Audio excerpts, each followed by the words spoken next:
ஒரு ஒரு டாக்டர் இருக்காருன்னா நாம் எப்போ அவரை பற்றி யோசிப்போம்? இப்போ நமக்கு ஏதாவது உடம்பு சரியில்லை அப்படின்னா அவரை யோசிப்போம், அவர் ஞாபகம் வரும். அது மாதிரி நமக்கு ஏதாவது ஒரு பிரச்சனை அப்படின்னா ஒரு வக்கீலை தேடிப்போம், அவர் ஞாபகத்துக்கு வருவார். இது மனித இயல்பு.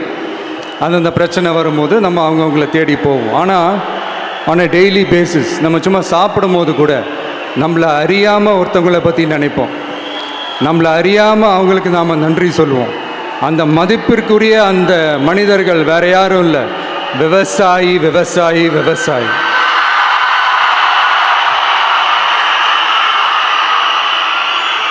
அவங்க பார்க்கறதுக்கு வேணா சாதாரணமாக இருப்பாங்க, ஆனால் அவங்க சாதாரணமான மனிதர்கள்லாம் கிடையாது.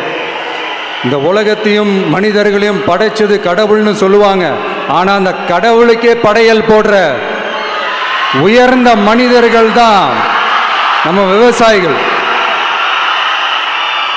இந்த பூமியில் உயிர் இருக்குது, இந்த பூமியில் பூ பூக்கும், காய் காய்க்கும், பூத்து குலுங்கும்னு இந்த பூமியை அழகாக காட்டி இந்த பூமியை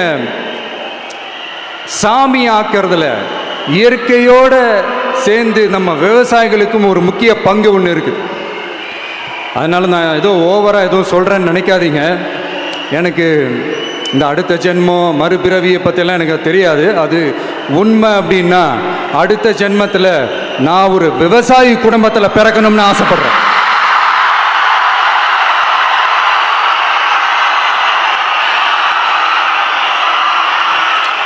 எனக்கு விவசாயத்தை பற்றி டீட்டெயில்டாக தெரியாது தான், நான் ஒத்துக்கிறேன். அதனால் மற்றவங்க மாதிரி நானும் டெல்டாக்காரன் தான் அப்படின்னு உங்கள் காதில் டால்டா ஊத்தலாம் நான் வரல.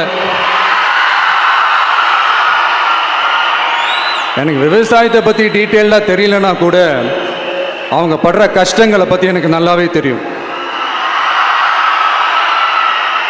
நம்மளுடைய முதல் அரசியல் பயணம் தொடங்கினதே அந்த பரந்தூர் விஷயத்தை கையில் எடுத்து தான்.